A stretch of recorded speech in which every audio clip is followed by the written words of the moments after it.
Hey, it's Katie at scrappingkatie.ctmh.com, and I have a quick process video to share with you using Into the Wild from Close to My Heart.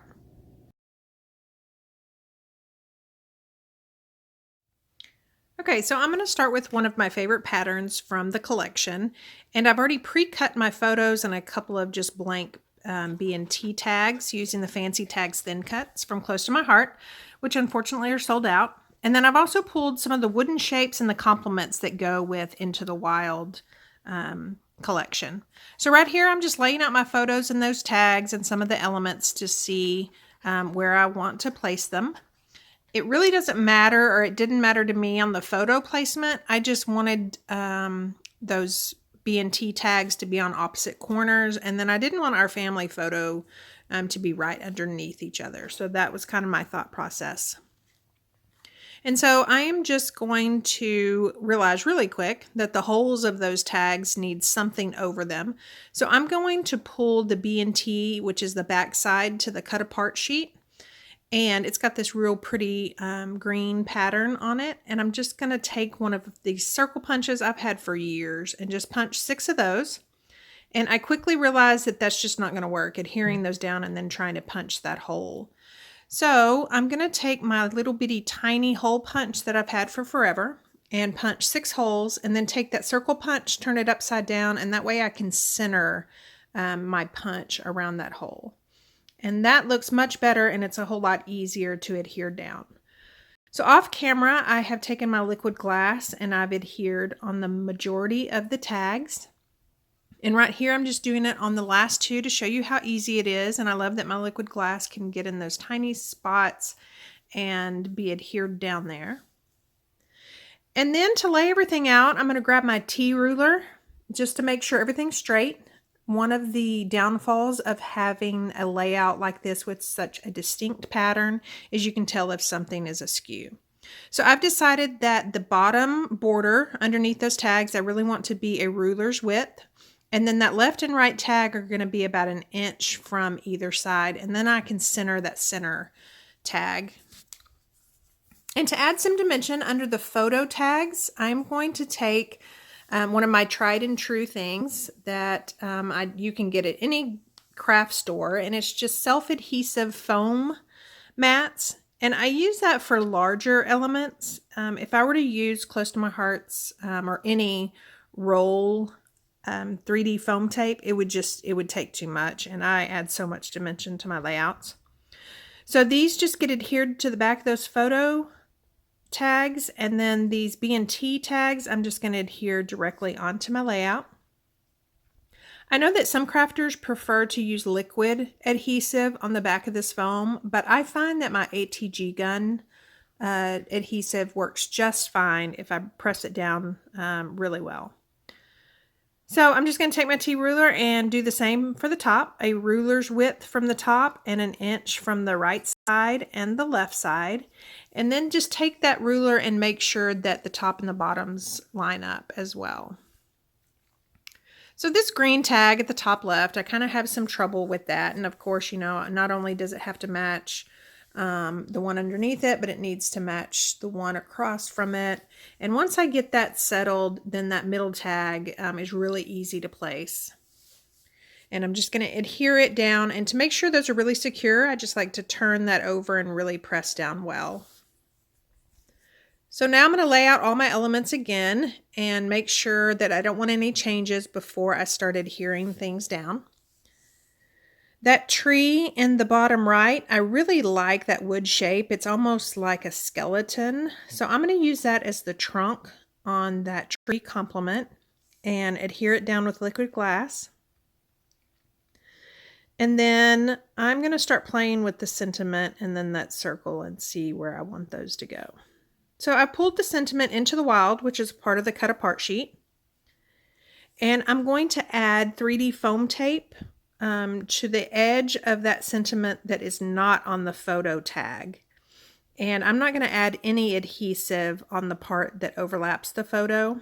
I just try not to do adhesive on my photos.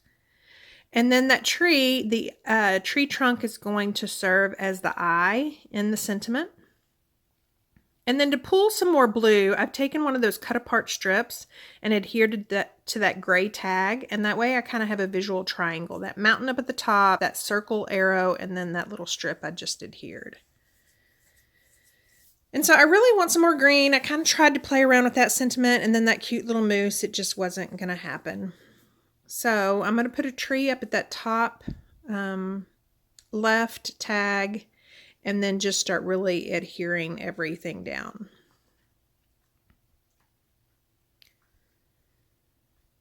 And so what I love about Close to My Heart's kits, or even if you don't buy a kit and you buy everything separately, is that everything is meant to go together, so there's really no thinking. So I'm putting all this down, and it seems like I should be patting myself on the back, but really Close to My Heart's products, as long as you layer and cluster everything together, it just really goes together really fast, really easy, which is what I like. So this ribbon I'm playing with now comes with the kit, or you can buy it separately, and it's called white burlap, but it's really not a white color, it's off-white. And I love it because it's just got several layers. It almost looks like 4 or 5 layers of hemp glued together.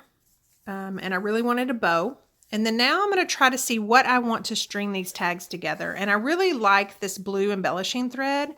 It's not really forgiving if you take it directly off its carrier sheet, because it likes to keep those crinks, or whatever you call them. I usually wrap it around like a liquid glass bottle or something like that. So I'm just adhering this down while I try to decide what I'm going to use to string those tags together. And I finally found some. So I used the mink thick twine to tie all those bows with some slack. And then I've decided not to use that burlap ribbon, and I pulled a star from the chipboard compliments, and I'm going to adhere that down right there. And then I'm going to pull the sticker compliment sheet and try to add some more kind of like subtitles. So that one says The Great Outdoors, and then I have a green one that I try to use. I don't believe I end up using that one. But I know I want some more green, and so I'm going to take the zip strip from this piece of B&T, cut it off, and then I'm going to tear it so it mimics washi tape. And then I'm going to cut it and then tuck it behind that photo of my son showing the rock that he found. And I like how there's just green in that left and right corner, and then that bottom right. So then I've decided that I want to tear some of the edges and then rough up all the edges. And if it tears, it tears. Some of them I'm going to make big, some of them I'm not. I'm going to put some B&T behind there. And then just kind of rough up those edges, and then adhere down to a plain piece of white daisy cardstock. And then wherever I see that white daisy cardstock, I'm going to add some B&T. So I really like this star B&T. So I'm going to add that a couple of places and just tuck it behind. And if you saw when I was adhering that down to the white daisy cardstock, I did not add adhesive around the edges so I could do that. And then that bottom portion, I'm going to pull one of the stamp sets that comes with the Into the Wild kit. And there's kind of a chevron pattern, and I'm just looking at my zip strip to see what colors I want to use. So I've pulled sapphire, and I'm just going to stamp the pattern second generation in that bottom. And so there's my layout. I love how the fancy cut thin cuts just added a bunch of detail, and this layout will end up being the cover page to our summer vacation album. If you have any questions, please leave me a comment or reach out to me on social media. Thanks!